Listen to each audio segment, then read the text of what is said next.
ఓం శ్రీ గణేశాయ నమః. ఓం శ్రీ విష్ణురూపాయ నమఃశివాయ. నమస్కారం అండి. 2024 ఆగస్టు మాసంలో ద్వాదశ రాశి వాళ్ళ మాస ఫలితాలు ఎలా ఉన్నాయో తెలుసుకునే ప్రయత్నం చేద్దాం.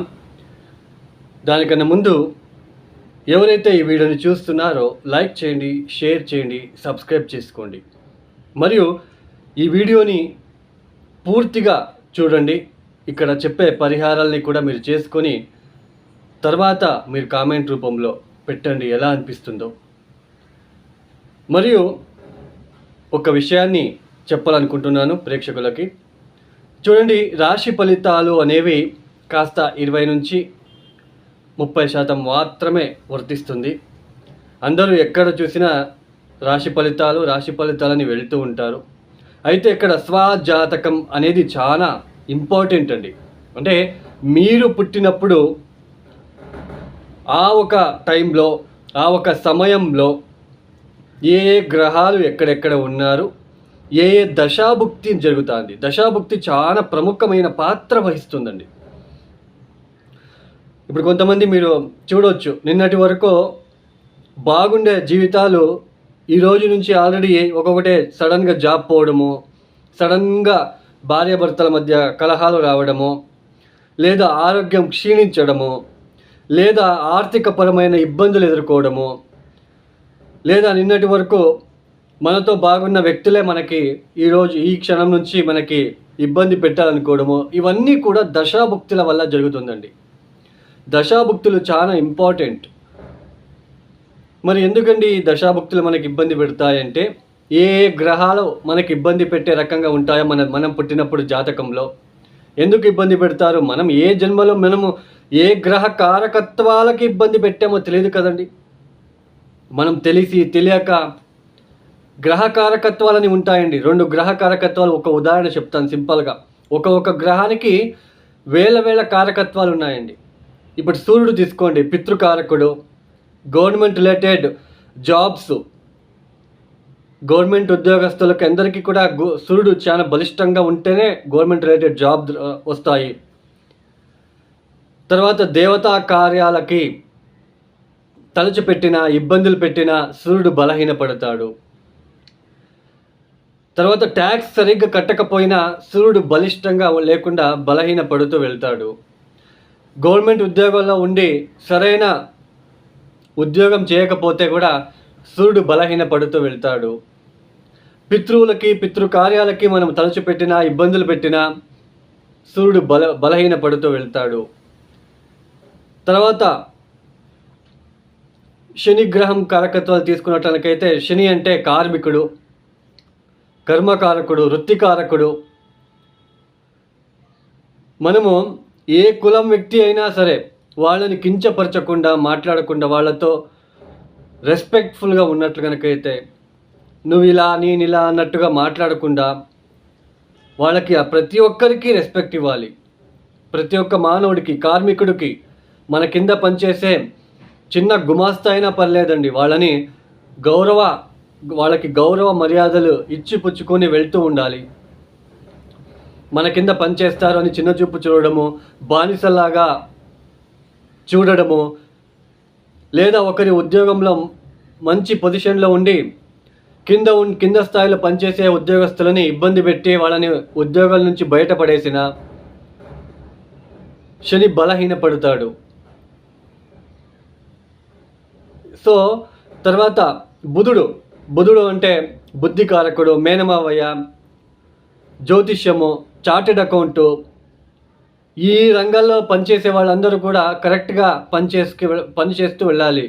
జ్యోతిష్యుడు అబద్ధాలు చెప్పి డబ్బులు ఎక్కువ తీసుకొని మోసాలు చేసిన, చార్టెడ్ అకౌంట్లో పనిచేసేటప్పుడు లేనిపోనివన్నీ సరిగ్గా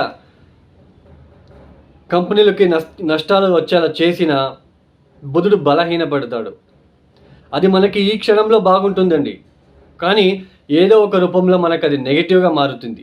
ఏ గ్రహ కారకత్వాలకి ఇబ్బంది పెట్టకుండా మనం ఉన్నట్లు కనుకైతే ఆ గ్రహం కాస్త మనకి ఒకరోజు మనకి బలిష్టమై మనకి మంచి ఫలితాలు ఇస్తుంది. గ్రహ కారకత్వాలకు ఇబ్బంది పెడితే వాళ్ళ దశాభుక్తులు వచ్చినప్పుడు వాళ్ళు మనకి ఇబ్బంది పెడతారు. ఇది ఎప్పటికీ మనము గుర్తుంచుకోవాలి, గుర్తుపెట్టుకోవాలి. ఏదో మనము ఆ గ్రహానికి సంబంధించిన జమ్ స్టోన్ వేసుకుంటేనే మనము కోట్లు సంపాదిస్తామో, మన జీవితాలు బాగుపడతాయి అని అనుకున్నట్లు కనుకైతే అది చాలా అబద్ధం అండి.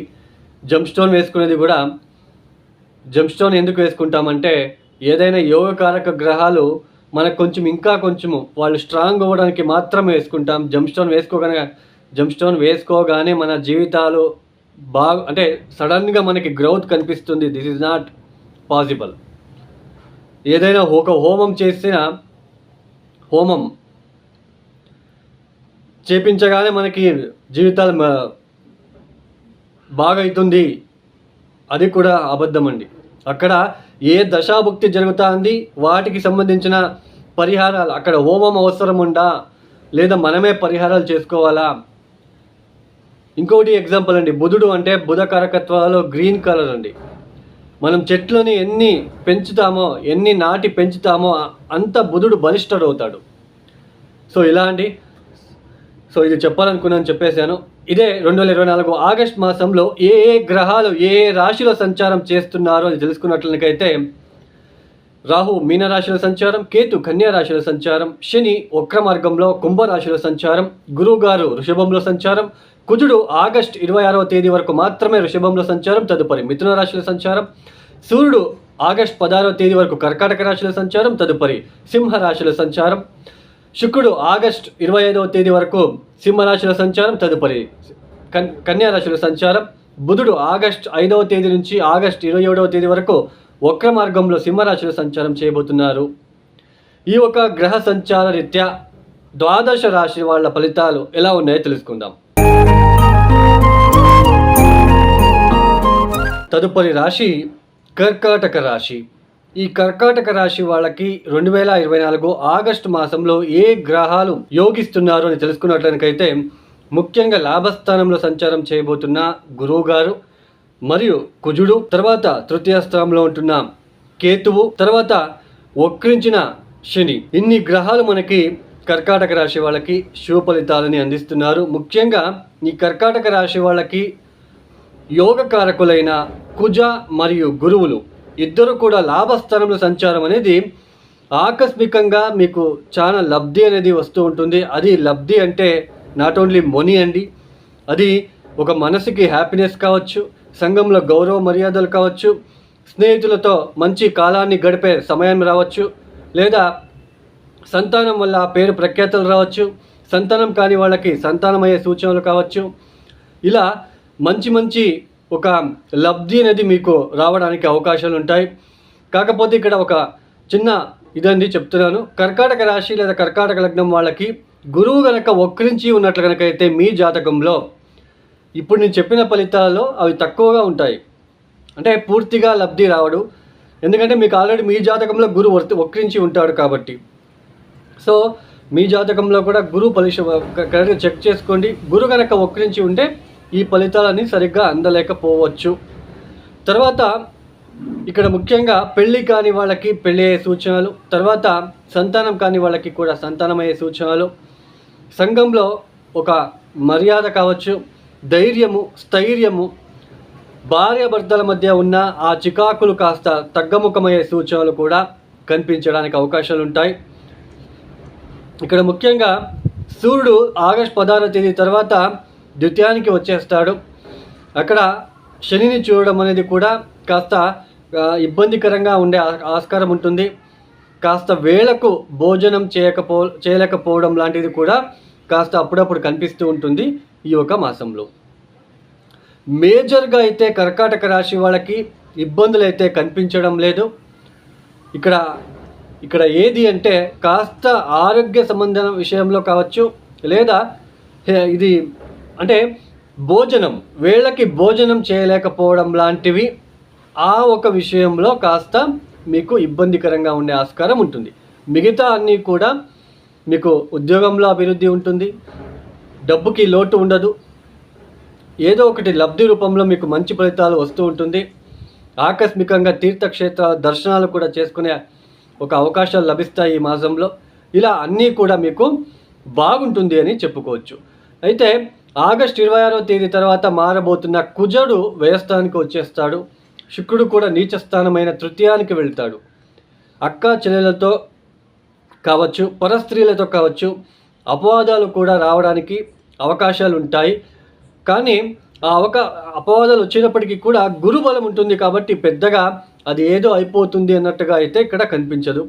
కాస్త ఇక్కడ శుక్రుడికి రాహుకి అంటే అప్పుడప్పుడు కొద్దిగా రెమెడీస్ చేసుకుంటూ వెళ్తే చాలా బాగుంటుంది అని చెప్పుకోవచ్చు. అంటే నవమ స్థానంలో రాహు ఉండడము, ఆటంకాలు ఏర్పడకుండా ఈ యొక్క శుక్రుడు కూడా తృతీయానికి వచ్చినప్పుడు ఈ స్త్రీల నుంచి ఇబ్బందులు రాకుండా కాళిక అమ్మవారికి ఎరుపు రంగుల పూలని సమర్పించుకోండి. తర్వాత మహాలక్ష్మి అమ్మవారికి మీరు తెల్లటి ఒక పూలని ఇవ్వడానికి మీరు ప్రయత్నాలు చేసుకోండి. తర్వాత ముఖ్యంగా ఎక్కువ కాలభైరవేశ్వరుడికి నువ్వుల నూనెతో కావచ్చు, పాలతో అభిషేకాలు చేయించుకోవడానికి ప్రయత్నం చేయండి. తర్వాత ఈశ్వరుడికి గురువారం పూట పసుపు నీళ్లతో అభిషేకాలు చేయించుకోవడానికి ప్రయత్నం చేయండి. ఈ యొక్క వీడియో మీకు నచ్చితే లైక్ చేయండి, షేర్ చేయండి, సబ్స్క్రైబ్ చేసుకోండి. సర్వే జనో సుఖినో భవంతు. ధన్యవాదములు.